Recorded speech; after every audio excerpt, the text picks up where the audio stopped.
BBA, BCA, BCom computer కోర్సులో 100% placement లభించే ఏకైక డిగ్రీ కాలేజ్ కూకట్పల్లిలోని i3 డిగ్రీ కాలేజ్ 8367215215.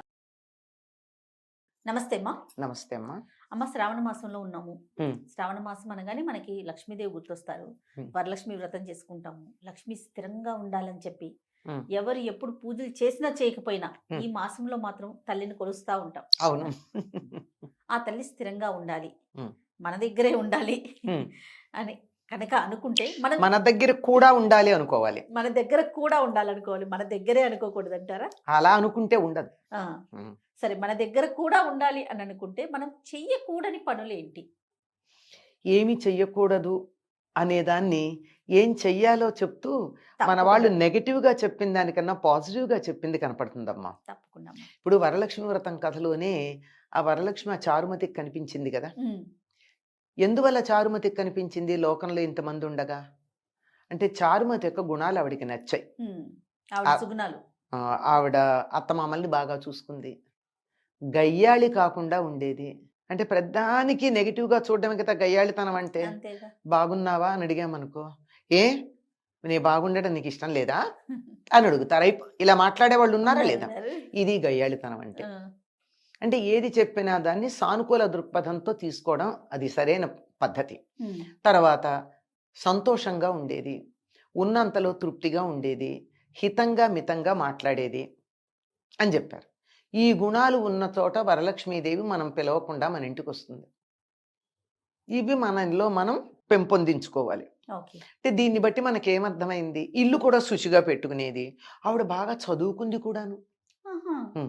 చదువుకుంది. ఆ రోజుల్లో ఆడవాళ్ళందరూ చదువుకున్నారమ్మా, చదువుకోకుండా లేరు. అంటే ఈ రోజుల్లో లాగా ఉద్యోగాలు చేయలేదు, మగవాళ్ళు కూడా చేసేవాళ్ళు కాదుగా. అది అంచేత దాని గురించి అర్థం చేసుకోవాలి. కనుక చక్కగా బాగా చదువుకుంది, ఇన్ని ఉన్నాయి, పైగా మంచి బుద్ధి కలిగింది. తనకి కలిగిన మేలు 10 మందికి కలగాలి అని ఆలోచించింది.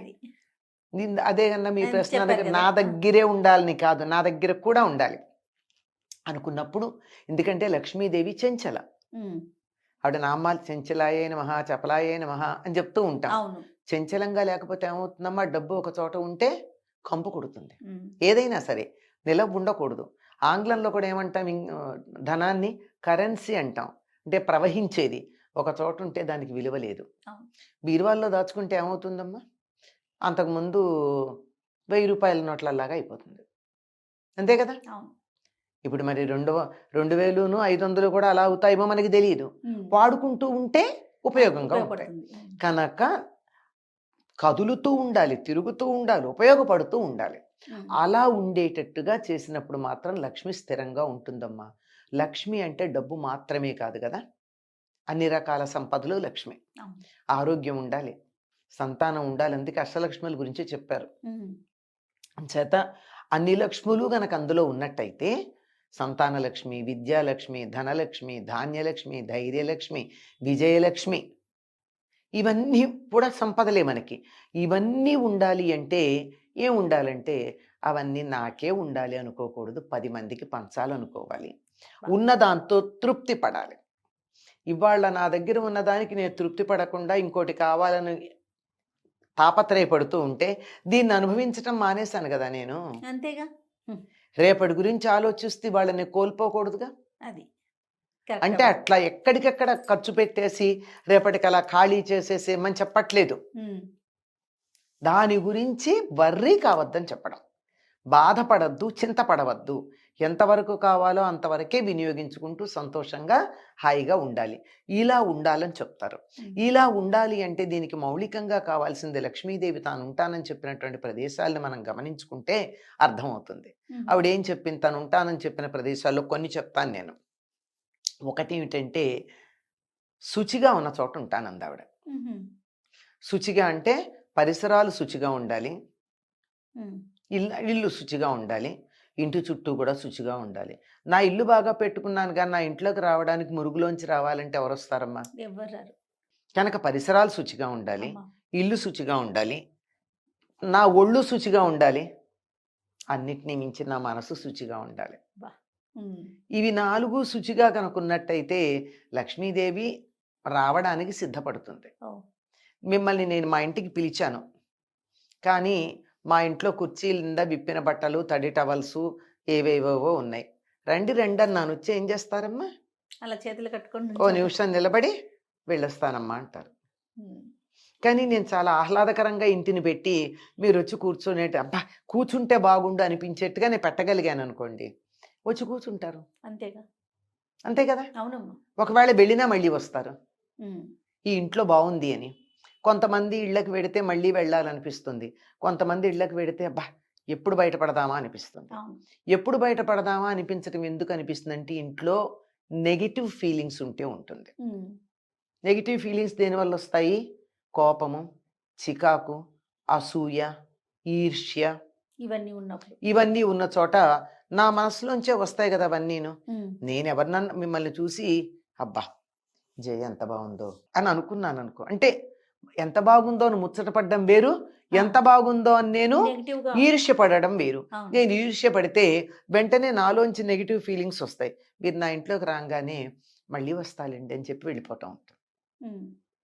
అట్లా కాకుండా ఎంత ముద్దుగా ఉన్నావమ్మా, ఎంత చక్కగా ఉన్నావు, రా అమ్మా కూర్చో అన్నాను అనుకోండి, కూర్చోబుద్ధి వస్తుంది. అవును. ఈ పాజిటివిటీ అన్నది ఎక్కడుందో అక్కడికి లక్ష్మీదేవి వస్తుంది. వావ్. లక్ష్మీదేవి రావాలి అంటే ఆవిడ వచ్చి కూర్చోవడానికి తగిన ఏర్పాటు మన ఇంట్లో చేసుకోవాలి. ఉమ్. చెత్తా చెదారం, బూజు ఇదంతా ఉండకూడదు. శుచిగా ఉండాలి, హాయిగా ప్రశాంతంగా ఉండాలి. భౌతికంగా శుచిగా ఉండడంతో పాటు వాతావరణంలో కూడా శౌచం ఉండాలి. ఇది మన మనస్సు వల్ల వస్తుంది. అంతే. మనస్సు సరిగ్గా పెట్టుకున్నట్టయితే బాగుంటుంది. తర్వాత కొన్ని సందర్భాల్లో అనేక కారణాలుగా ఆ వాతావరణం సరిగ్గా లేకపోవచ్చు. అనేక కారణాలు ఉమ్. ఉమ్. చాలా ఉంటాయి దానికి. దాన్ని బాగు చేసుకోవాలంటే దైవనామస్మరణ చేస్తే చాలు. ఓ. కాస్త దైవనామస్మరణ చేయండి ఇంట్లో. చేస్తే మన ప్రమేయం లేకుండా ఇంట్లో చేరినటువంటి నెగిటివిటీ, ఎవరో వచ్చారు కొంతమంది ఎంత నెగిటివ్గా ఉంటారంటే వాళ్ళు అవును. వచ్చేళ్ళాక ఒక గంట దాకా మనం కూడా ప్రశాంతంగా ఉండం అవును. అవును. కదా. అవునమ్మా. మరి అట్లాంటివి చాలా ఉంటాయి. ఒకటి కాదు, ఉదాహరణకి చెప్పా. అట్లాంటి నెగిటివిటీ ఏదన్నా ఇంట్లోకి ప్రవేశిస్తే కూడా దైవనామస్మరణ చేయడం వల్ల ఆ నెగిటివిటీ పోతుంది. అప్పుడు లక్ష్మి స్థిరంగా ఉంటుంది. అంటే గుర్తుపెట్టుకోండి, ఇల్లు శుచిగా ఉంచుకోండి, ఒళ్ళు శుచిగా ఉంచుకోండి, మనసు బాగా ఉంచుకోండి, నవ్వుతూ ఉండండి. నవ్వుతూ ఉన్న ఇంట్లోకి వస్తుంది ఆవిడ. ఆహా. దెబ్బలాడుకునే ఇంట్లోకి రాదు. వాళ్ళ అక్కగారు వస్తారు. ఆ. ఆ, జ్యేష్ఠాదేవి. ఆవిడ వచ్చేస్తుంది. ఓకే. ఎవరైనా దెబ్బలాడు ఇంట్లో ఎప్పుడు తగాదా పడుతూ ఉంటారు అనుకో, ఆ ఇంట్లోకి హాయిగా వచ్చేస్తుంది. అంతే. అది చూస్తుందన్నమాట నాకు తగిన ప్రదేశం ఎక్కడా అని. ఉమ్. అందుకని అటువంటి పనులు చేయకూడదు అని చెప్తూ ఉంటారు. ఇంకా జ్యేష్ఠాదేవి ఎక్కడుంటుందో చెప్తూ ఉంటారన్నమాట. లక్ష్మీదేవి ఉండే చోట ఆవిడ ఉండదు కదా. అవును. ధర్మరాజు అరణ్యవాసానికి బయలుదేరినప్పుడు జ్యేష్ఠాదేవి బాధపడుతుందిట, నేను ఉండడానికి తగిన వాతావరణం లేదేనే ధర్మరాజు దగ్గరికి ఎట్లా వెడతాను అని.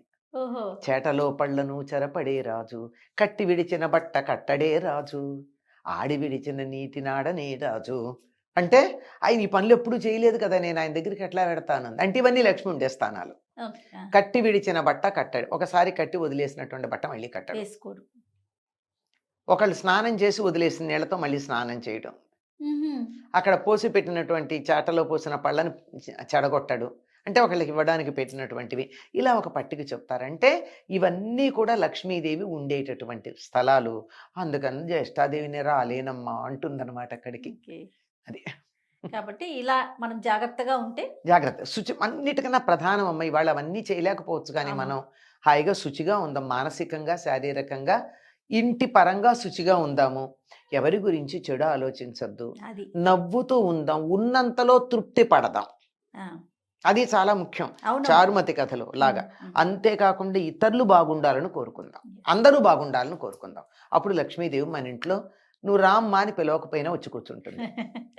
చాలా సంతోషం అమ్మా. నమస్తే. నమస్తే అమ్మా.